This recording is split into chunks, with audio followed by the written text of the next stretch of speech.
We bet Mr. Wonderful would like to take back some of his comments about Copa de Vino. How about the company that was bought by Amazon for an astounding $1 billion? Don't swipe or click away, because here are the 10 rejected Shark Tank pitches that made millions. Number 10. Copa de Vino. This is probably one of the biggest misses in Shark Tank history. But when you hear the sharks talking about it in interviews, you realize the sharks don't feel the same way. The first time James Martin, the founder of Copa de Vino, came into the Shark Tank, Kevin O'Leary was the only one interested, but he wanted a 51% share of the company for $600,000. The owner thought that this was a greedy offer, so he declined. Then, in just 1 year after airing on Shark Tank, the company did $5 million in sales. Needless to say, they called James Martin back, but this time he wanted to relish the sharks' quote-unquote mistake. Clearly, all of the sharks were interested in the company. They wanted to take part in it for themselves, but James remained cool. A little too cool. While the sharks were taking turns giving him offers, he was taking sips from his wine in a cup and arrogantly smirking. Eventually, Mark Cuban got out. Robert walked out from the set, and all the other sharks were out. James didn't get the deal, but he says he didn't need the sharks. The sharks needed him. Since that time, the company claims to have sold about 38 million cups of wine and earned $12 million per year. However, that arrogance is what got him expelled from the Shark Tank twice. Number 9. Chef Big Shake. This is Sean Davis. He is Chef Big Shake. He was inspired to start a company after his 10-year-old daughter came home from school and said that she wouldn't eat meat anymore. As a concerned father, Sean had to find a way. He made seafood burgers and started selling them. Thinking these sharks would offer guidance for growth, he went on to Shark Tank and offered 25% of his company for $200,000. None of the sharks took him up on the deal, but other investors were glad to pay not $200,000, but $500,000. Immediately after Shark Tank, they received $5 million in sales. And now, Sean is franchising his business. Number 8. The Boogs Go. How much do you think you can earn from flowers?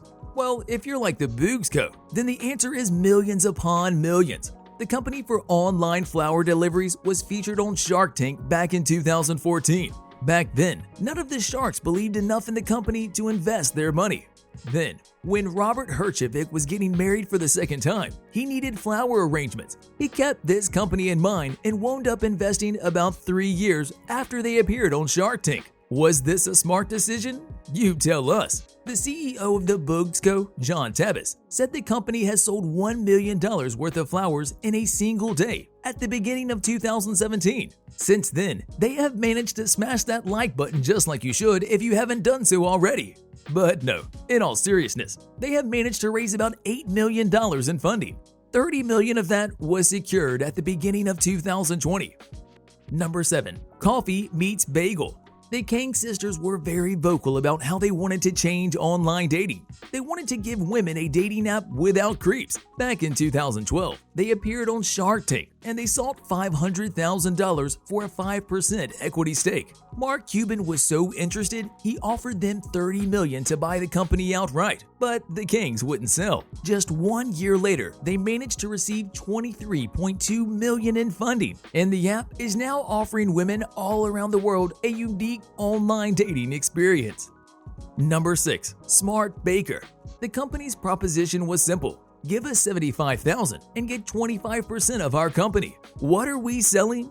Aprons that have a conversion chart at the bottom. Founder Daniel Reinstein made this apron to make his wife's life easier in the kitchen. Eventually, Barbara Corcoran did offer them $75,000, but wanted to take 40% of their company and then a 5% royalty on each product sold. The founder of Smart Baker declined the offer, and in the year after airing on Shark Tank, they had $600,000. By 2015, they had grown to $1 million company in no time. Number 5. Meal Enders. The only way to lose weight is to either exercise or stop eating. Well, Meal Enders focused on the second solution.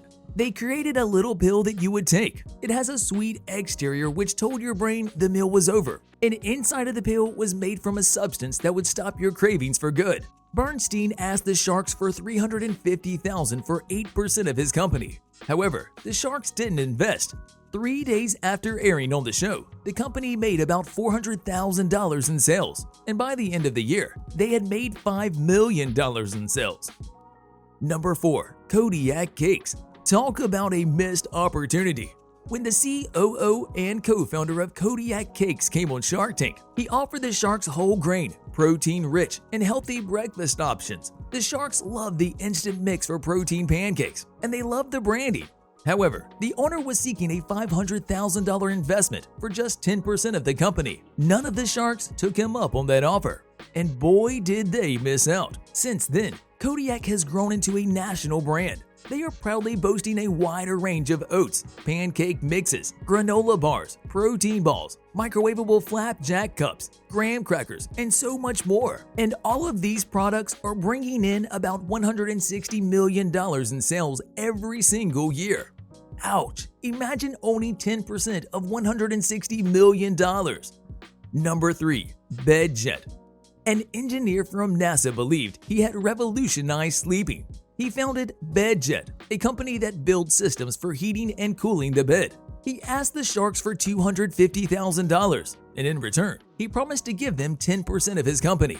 All the sharks turned down the offer.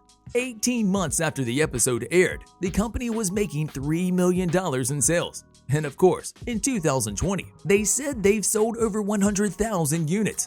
And this doesn't take into account the other products they've developed. Number 2. Nerdwax. When Nerdwax came on Shark Tank, everyone was intrigued to find out what it was. When the owner told them about the product, they all said it was too niche and too expensive. Apparently, they believed that no one would be willing to pay $10 for glue that helps secure your glasses onto your nose without them sliding off every time you look down. Well, the sharks were wrong. On the show, the company said that they had $136,000 in sales. After airing on Shark Tank, they managed to get $1 million in sales. It turns out, keeping your glasses on your nose at all times is more important than people think. Number 1. Ring. You might not remember a company like Ring ever appearing on Shark Tank, and you'd be right. Back then, Jamie Siminoff's company was called Doorbot. He presented the sharks with a video doorbell that would monitor the customer's front porch while also serving as a doorbell. The $7 million evaluation was a little too rich for the sharks, so they passed on the opportunity. Well, to say that this was a bad idea would be the understatement of the century. Immediately after airing on Shark Tank, the company was bought up by Qualcomm Ventures, Goldman Sachs, Richard Branson, and many more. After that, Amazon caught wind of the company. They realized the vast potential of such a product, and they bought the company outright for $1 billion. Currently, Ring does not only upload CCTV footage on their YouTube channel from strange people, they have evolved into a conglomerate that offers everything from smart lighting to full security systems. On a related note, do you know which Shark Tank products is the most successful? If you do, you can tell us in the comment section below. If you'd like more videos like these, don't forget to subscribe to our channel and hit the bell icon so you never miss any of them. And as always, thanks for watching, guys.